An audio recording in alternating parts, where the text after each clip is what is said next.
The purpose of this show is to guide you to realign with habits that get you to live the life you've always dreamed of. This is the Habit-Based Lifestyle Podcast with Jesse Ewing.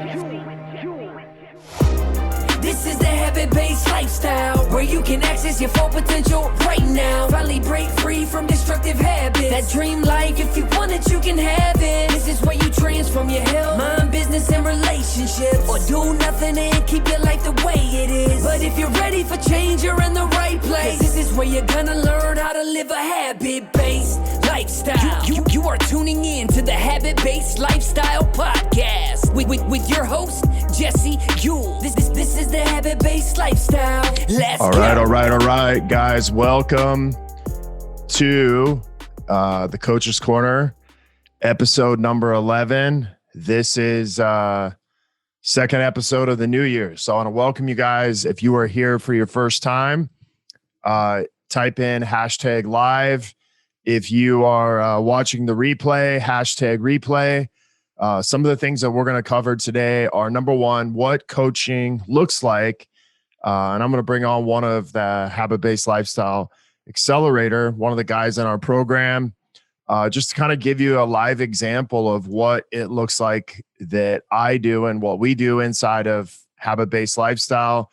And the other thing I really want to talk about is why we overcommit in the new year and what to do about it, and how not to make that mistake to make sure that we actually hit our goals. So this is going to be an interactive session. So I want to make sure if you're watching this or you're on this, that you get the most out of it. And you can also do some feedback. There's going to be some strategic times where I'll say, hey, what are you learning from this? And I want you just to simply type in the comments for you what you are actually learning from that. So we're going to bring up Rigo.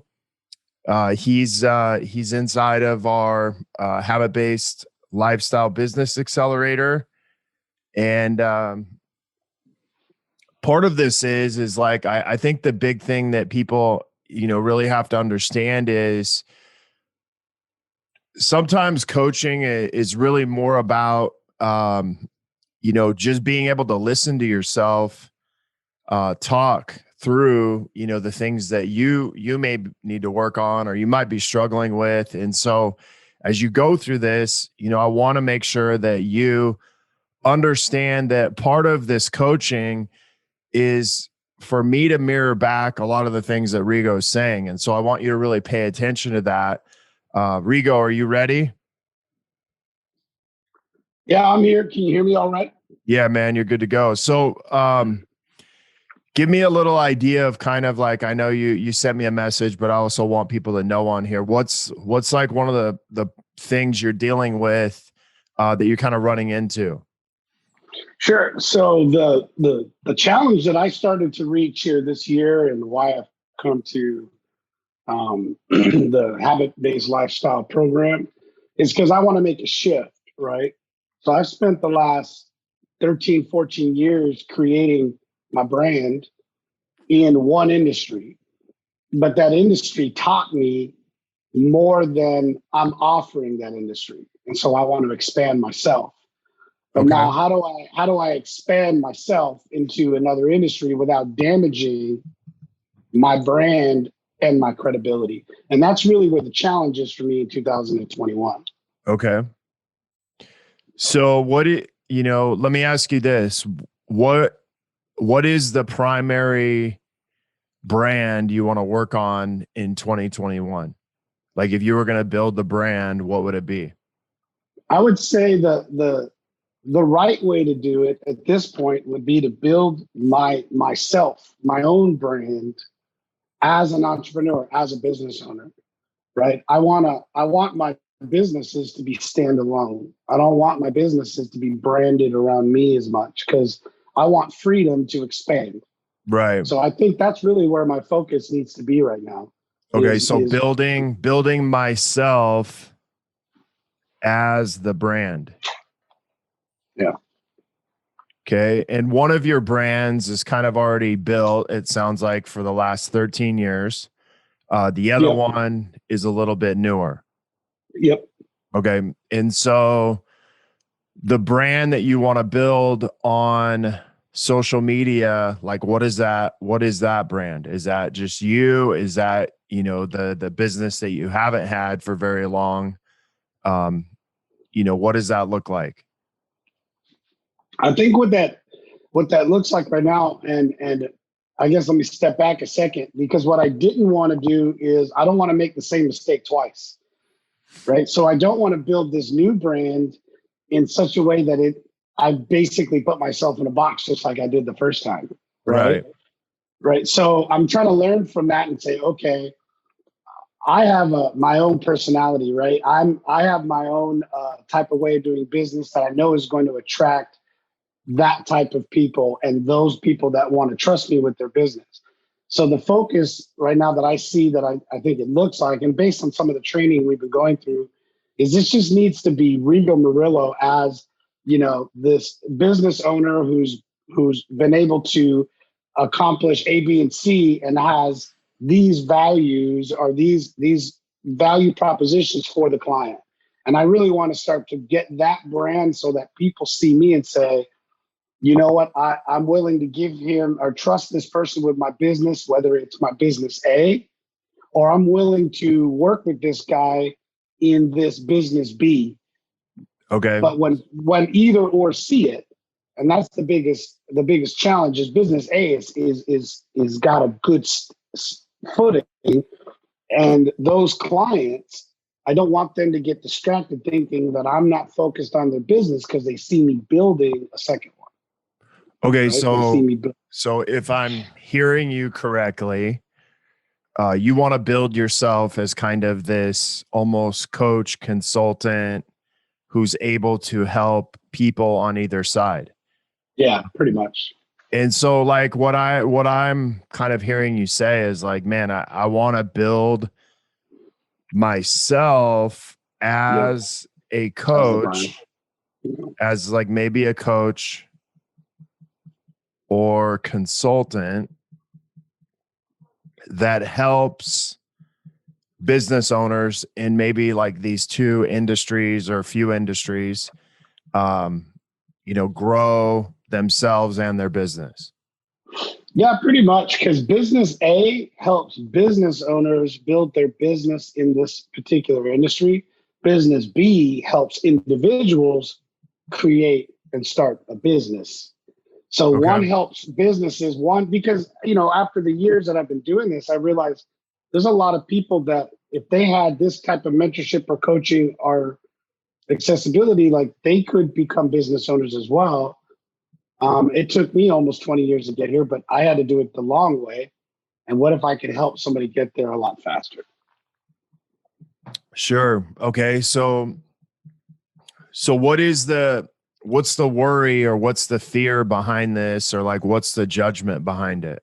It's a fear, absolute fear. I won't even sugarcoat it. It's a fear. And the fear is in the process. And I believe that the fear is coming from feedback that I'm getting, which tells me that I'm doing something incorrectly. Basically, I'm not being clear on my message, which won't shock me because a lot of times the way I'm thinking isn't the way it comes out. But the fear is that if you, Jesse, are one of my clients from business A and you've trusted me with your business the last couple of years, I'm starting to get feedback from you because you're on my social media profiles and you're like, oh, what's this thing you're working on? And so I'm starting to get feedback from you and from others in the market where they're confused as to what business am I actually building. Okay. And so that fear is because business A is 90% of my income. Okay. I know business B is going to be great, but I don't want to lose credibility in business A, but I don't need to be 100% focused here to complete my job and to execute what my client needs. Right. So business B has maybe a higher potential for growth right now. Yeah. But business A is what brings you in 90% of your income. Yeah, pretty much. Okay. So then the fear is if you go for B, you lose clients in A and you start losing your income. You know what? Income, as much as the money is important, I can make the money. Because if I start losing money, then I'm just 100% in business B and I'll make the money. I'm not worried about the money. It's the credibility, because that's where my market is, right? It's 13, 14 years, and that's my warm market. All my social media presence, all my market is in business A. So I have to tap into that market to build for business B. Okay. Maybe I don't. I mean, are they the same people? They could be. Okay. And that's a good question. That's what do you actually want? Like, if we were to boil all this down, you got rid of the fear. Like, what do you actually want? What would be kind of like the ideal, environment for you? So say 6 months from now or a year from now, we're looking back and I'm like, Rigo, we look back at this last year. What would be a win, or what would you want to have happen if we're having the same conversation? The win would be I get on the phone with you. I've done a good job at communicating through whatever platform. But when you're talking to me, you know me as an entrepreneur and as a successful business owner that has two different types of businesses. You're not confused by it. And when you talk to me, we're either going to talk about business A or business B. And it's clear.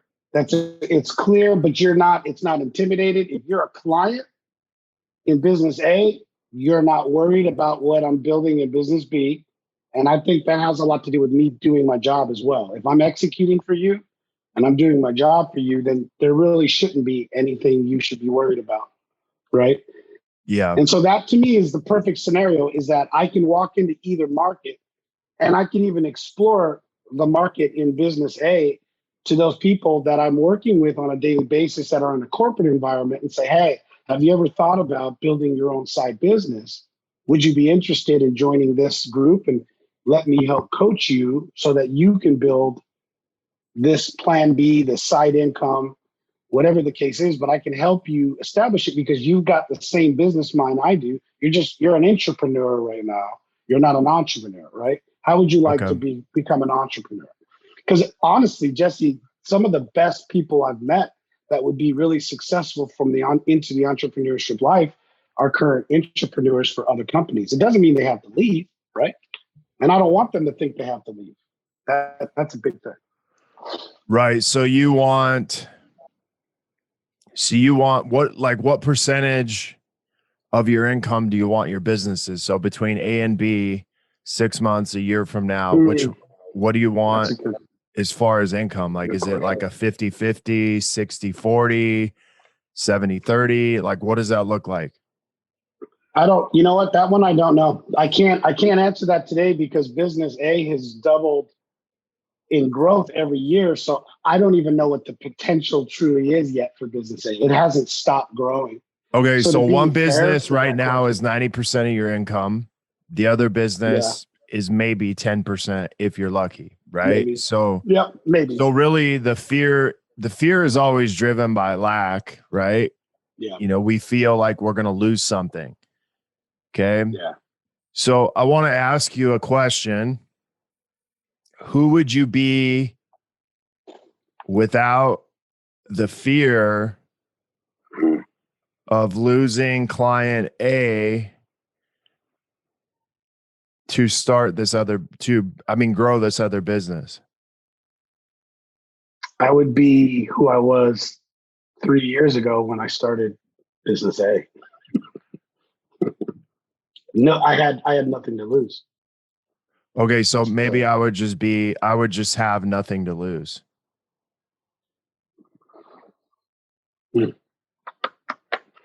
Okay, because like, dude, here's the thing is like, we're not going to go back 3 years because you got to take everything else back. Okay. Money, mindset, skill set, all of it. Okay. Yeah. So I would have nothing to lose. So who would you be if you had nothing to lose? Dangerous. Okay. If you really had nothing to lose, who would you really be? Honestly, I say that, jokingly dangerous, but I would be the best version of myself. Okay, so that's very like head driven. So like if you think about like I would be a businessman that has nothing to lose. And when you see that, like what do you actually see? I do see, when I think about that, I see someone that has opportunity, because when you're in that position, you're willing to try everything. Okay, so let me just run this back by you. So if I have how many opportunities would I have in that place if I had nothing to lose? It's endless. It depends Okay. on how, yeah, it's endless, right? So I would How deep do you have want to dive in? endless opportunities. Okay, so who would I be if I was that person? I honestly, if I'm thinking through the question right, I'm myself, just without fear. Okay, so let's work on this, right? So Okay. who would I be without the fear of losing client A to grow my business, grow both businesses, or grow B? You're like, hey, I would have nothing to lose.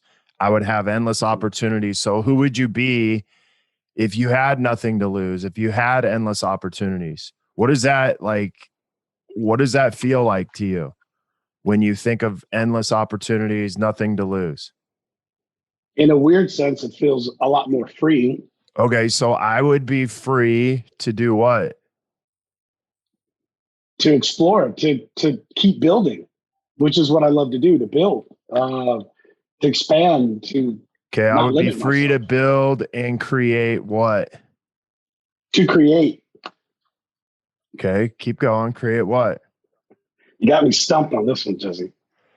I mean, dude, you're not stumped. You're just trying to find the best answer. So here's the thing, man, is like Okay. one thing I want you to Okay. work on is like close your eyes, get out of your head, and kind of like start to drop into your body. Okay. You go ahead, close your eyes. Okay. So number one thing, you're like, hey, I want to build myself as the brand. Coach, consultant, whatever that looks like. You're walking into this with some fear. You're getting some feedback where people are like, dude, I'm kind of confused. But then we get into who would you be without the fear of losing client A, if you were going to work on, building your brand and building this client B up. Now, you said, hey, I would have nothing to lose. I would have endless opportunities if I had nothing to lose. And if I had nothing to lose and endless opportunities, I would be free to build and create what? After hearing that, and you can keep your eyes closed, but what's the first thing that comes up when I say that? Myself, Okay, or my brand. my brand. Yeah. My brand. Okay. Yeah. And if you were free to build and create your brand, who would you be? I would be an entrepreneur, a father, a husband, a coach. Okay. I would be a coach. Yeah, that's really what I am. I didn't like that name for a long time, but it's what I am. Okay, so listen, I would be a coach, a guide, a teacher, whatever you want to call it, man. Like whatever feels right Yeah. for you, a consultant. Okay. Who would you be if you were that person? I'd be free. Okay, good. Yes. So free, I Yeah. would just be free to create and build my brand. Okay. Good. What would it feel like to be this person? Exciting. Okay. Exciting. What Yeah, else? exciting. There's I don't know what would be the right word for it, but that that feeling of accomplishment, like to build something. In the years that I've done this, the unknown and when I'm hired to do something that no one really knows how to do, and you get to build it, it's exciting. It's like, Okay. Exciting, accomplished, creative. Yeah, creative. It's an amazing feeling, right? To see it at the end and be like, yeah, I did that. Like, I helped that person and I did that. It's an awesome place. Okay. Keep going. What would it feel like to be this person? We got 4. I want you to give me 8. Exciting, it was accomplished. powerful. Okay. Absolutely Powerful. Yeah. See, for me, it's not about the money. It's about the accomplishment. It's about the goal, winning. It's about winning. Okay. So what would it feel like to win? Natural. Okay. It's where I need to be. And I think that's what it is. I don't like this feeling of the scarcity or feeling scared. I don't like it. I don't like that Sure. Okay. Any others? So you got exciting, accomplished, creative, amazing, powerful, natural. It's when I think about the thing that pops in my head right now that just popped in my head was it's just where I need to be. Like that's what I'm supposed to be getting to. Like, Okay. So what's popping in my head is like fearless. Yeah. Yeah, for sure. Okay. Yeah, for sure. Anything else? Oddly enough, legacy, but Okay, cool.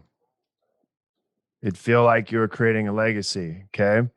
So who would you have to be this person that is free to build and create his brand? Who would you have to be this person that's excited, that feels accomplished, that's a creative, that's, feels powerful, natural, and fearless in creating his brand? Who would you have to be that person?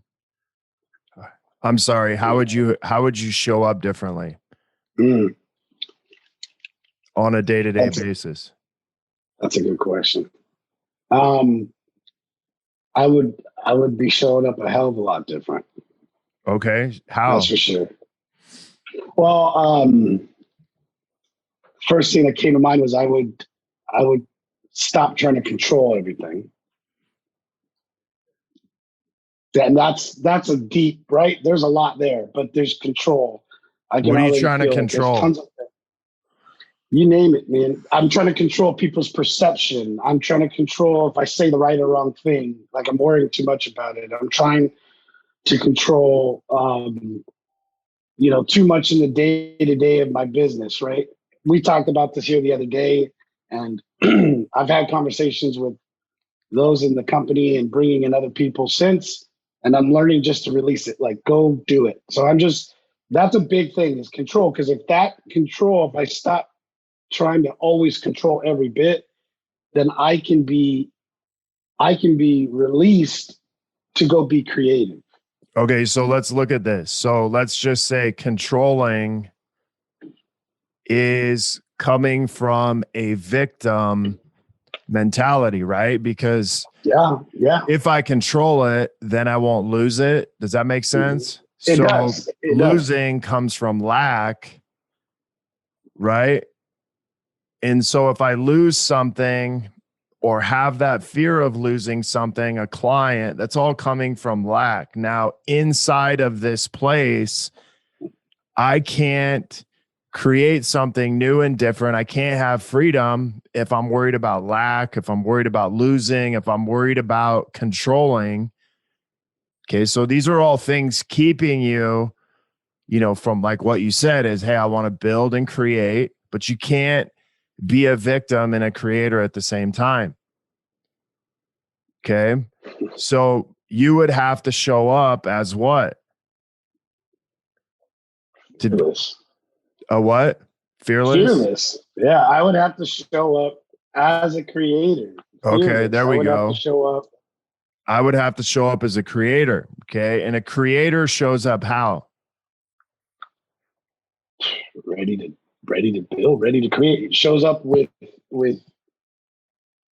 it doesn't show up with fear. Yeah, but that's okay. So like, let me work with you on this a little bit. Cause a lot of times we know what we're not supposed to show up as. Like I wouldn't show up as fear, but what's the opposite of that? If I'm a creator, what am I showing up as? Confident. Okay. Confident. Yeah. Confident. Patient. Okay. What's the opposite of control in this sense? What if you didn't, if you weren't trying to control something, what would that mean for you? What would you be doing? I'd be leading. Okay. But Because before that, what's another word of like, if you weren't controlling something or didn't feel like you had control of something, what would it feel more like in that place? What would you have to do? Release. I'm trying to think, man. Starts with a T. Starts with a T, ends with a T. Trust, right? Oh shit! Yeah. Okay. Yeah. No, you nailed it. Because I'm thinking team. I'm thinking like I'm in my head. I was thinking like giving things that just letting the people in my team manage it. But that's it. It's trust. That's exactly what it is. And so all of this fear boils down to trust. Trusting yourself, trusting your team, trusting other people. Because at the end of the day, you can't grow if you don't have a team. If you don't have a team, mainly it's because you don't trust yourself first. So therefore, you don't trust others. So being a creator is all about trust, man. Like a lot of people want to sit there and say, you know, being a creator, you know, is building something. It is building something, but you also begins with trust. So I have to write this down. Your purpose is to actually create in life. And if you're not creating, then you're a victim.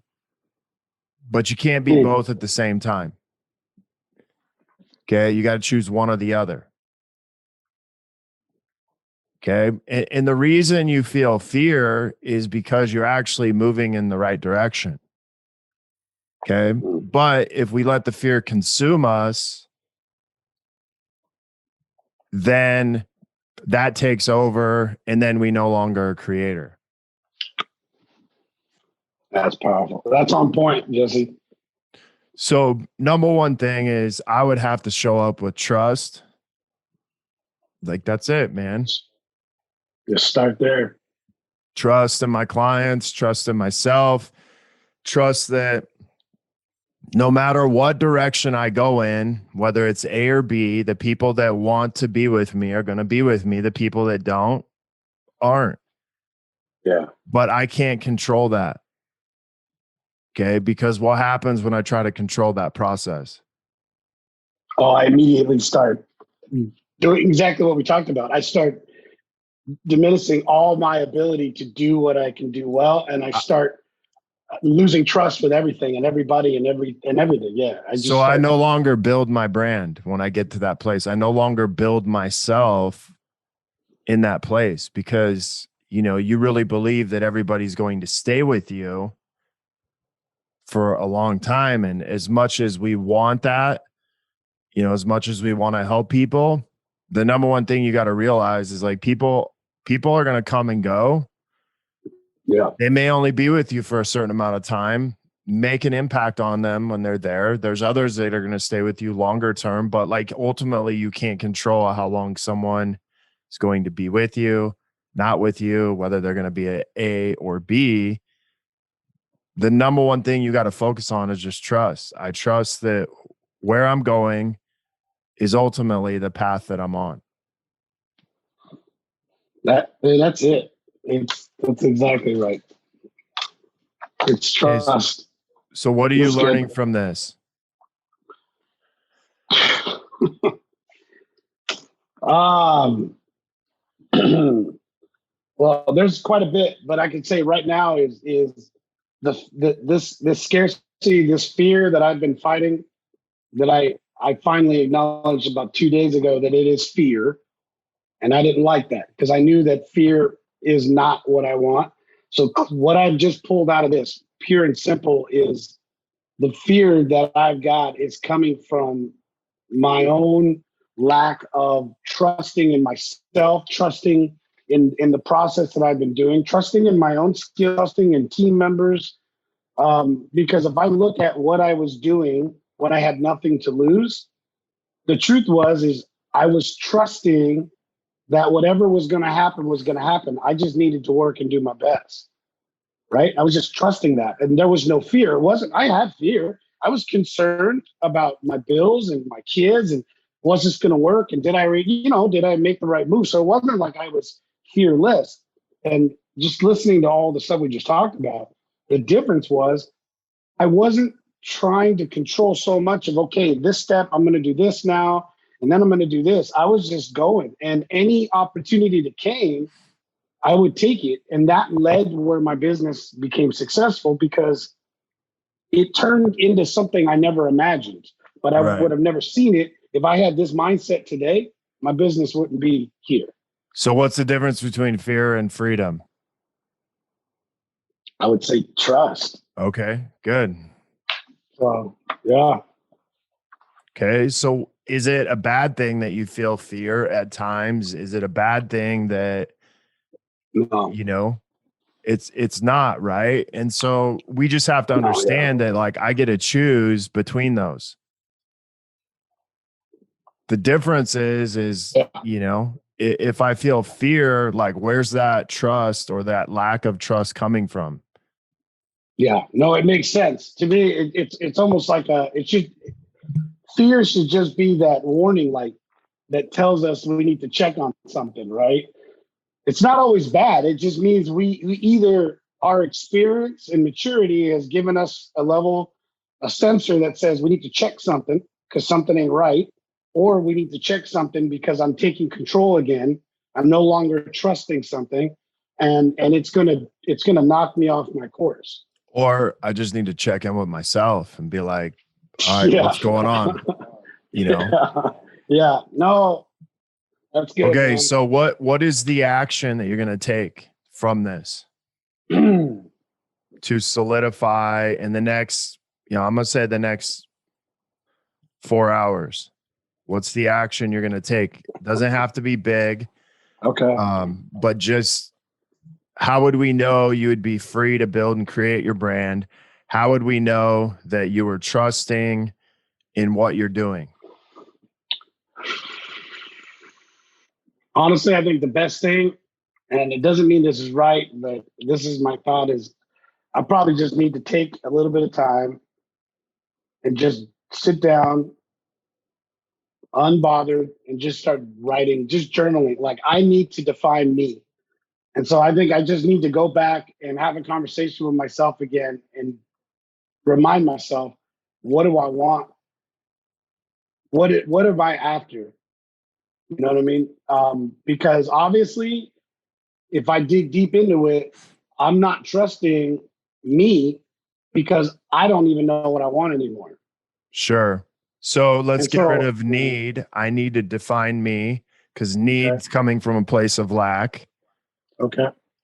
What's a better word or a more powerful word you could use in that place? I will. Okay, so I will define me. But where does that sound like it's happening? Present, past, future? Oh, I would that would be present and future. Okay, so I will is not present. Yeah, you're right. Okay. So what's a word that, think about how we use words. Like, need is coming from this place of lack. So like past based thinking. Yep. Will is future based, which tells me I'm going to put it off. I might do it tomorrow. I might do it the next day. What's another word you could put in there? This is good. Will's better than need for sure, but there can be better. Okay. I am. Well, so listen. It still feels questionable. I am to define me. Okay, that doesn't really make sense. Yeah. Okay. This is a lot harder when you're getting drilled, man. It's for sure. When I watch these, I'm like, oh, come on, this one's easy. No, it's a little harder than it looks. Okay, so there's a word that's G and ends with T. Can I call a friend on this one? Three-letter word. Three-letter word ends with or starts with G, ends with T. GET. Oh, I did say it. I get to define me. Okay. I get to define me. Okay. So what does that feel like? Reward. Okay. So then I'm going to give you another option. Okay. Okay. I choose to define me. Yeah. Okay. Okay. So what does that feel like? It feels. It doesn't feel like I'm doing it out of fear. It doesn't feel like I'm being forced to. It feels very much like I'm taking back myself. You're a creator of defining you. Yeah. Okay. So go from need. I need to define me. I need to lose weight. I need to get a trainer. I need to eat right. How many times we say, crazy stuff. I need to make more money. I need to figure out A to B. Okay. Or, there's will or want, which is a better place to start than need. But none of those things are powerful words. Okay. I get to define me. I choose to define me. Like, what are these words? Which one of these words feels better to you? Choose. Okay. For sure. So choose. I choose to. Absolutely. I choose to define me. Okay. You write it in like big letters up at the top of your page. I would take about 20 minutes. I don't think you really need more than that. And I would just start writing some stuff down. That's powerful, man. So I created a thing. It was called 7 levels of commitment, right? Need is at the top for like least committed. Okay. The have to is like the one that's at the very top that says like, okay, anytime someone says I have to, they're just not committed. Anytime they say they need or I should, they're not very committed. Okay. And so my goal is always to get you into a place where you're using the words that are going to get you to take action, because we could say like, dude, I just need to go take action. But that word is a very low level commitment word. So I automatically know that you're going to hang up on this if you're using that, and you're just going to be like, oh, I'm going to go figure out something else to do. But when we go to these other words like get, choose, there's even a higher level commitment word than choose, which I'm not going to share with you yet, but okay. It starts with an L and ends with an E. Okay. You can figure it out, hopefully. I thought lame. That was the first word that popped in my head was lame. I know that's not a power word. So love, right? I love to define me. That's the highest level of commitment that we can have. But just think about the feeling, what it feels like to even say, hey, I get to define me. I choose to define me. I love to define me.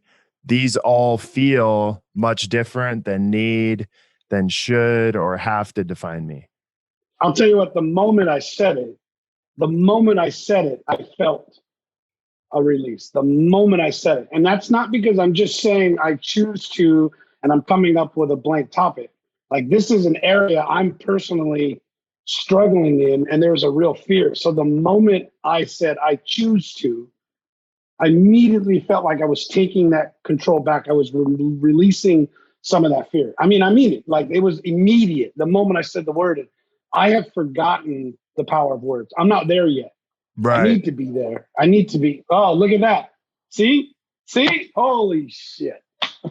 So our words are powerful, right? And they can get us to fear-based, fear-based lack. Just think about the words you're using. A lot of the words you're using are coming from lack, coming from, fear.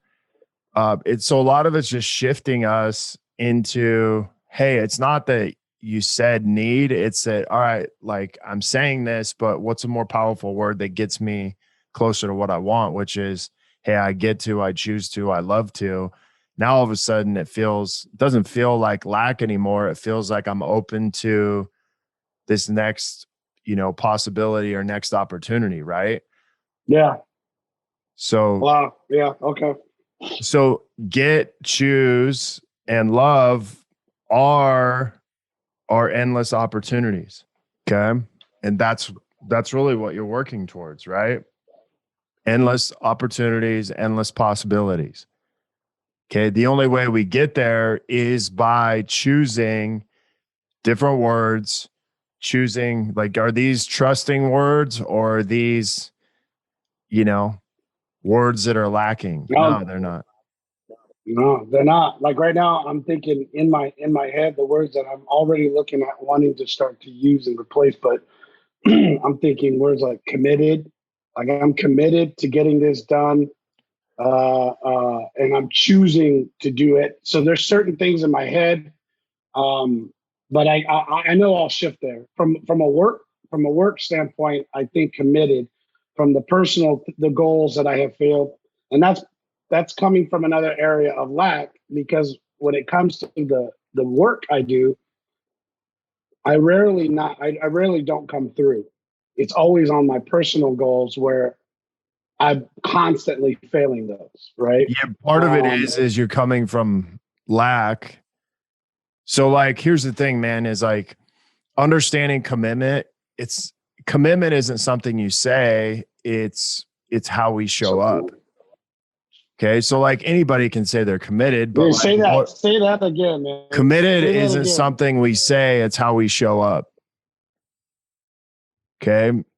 And what I know is this: there's lots of people that say they're committed, but like the language they use isn't a committed type language. Okay. Because if I'm like, if I come from need, dude, my action is going to be very low. If I come from, hey, I choose, like, watch this, like, I need to lose weight versus I choose to lose weight. Those are very different places. I need to eat better versus I choose to eat this.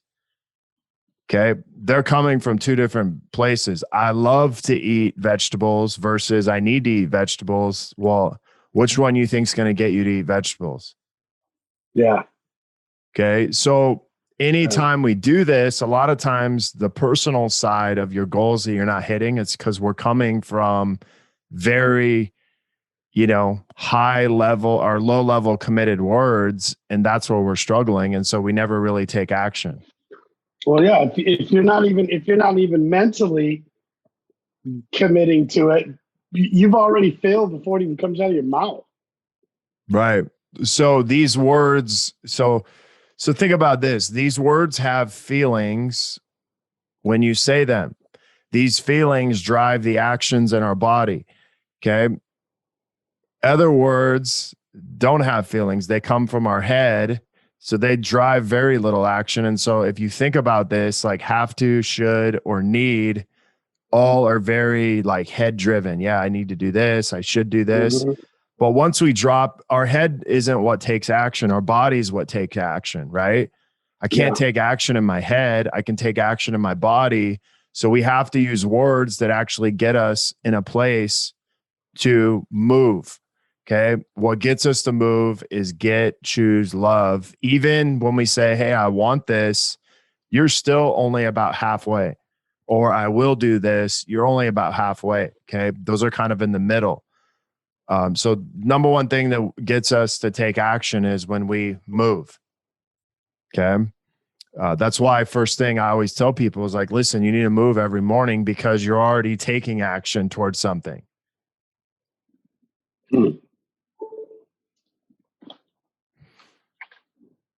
Okay, man. So you just got like a lesson on a couple different areas, right? Yeah, I got a full page of notes, man.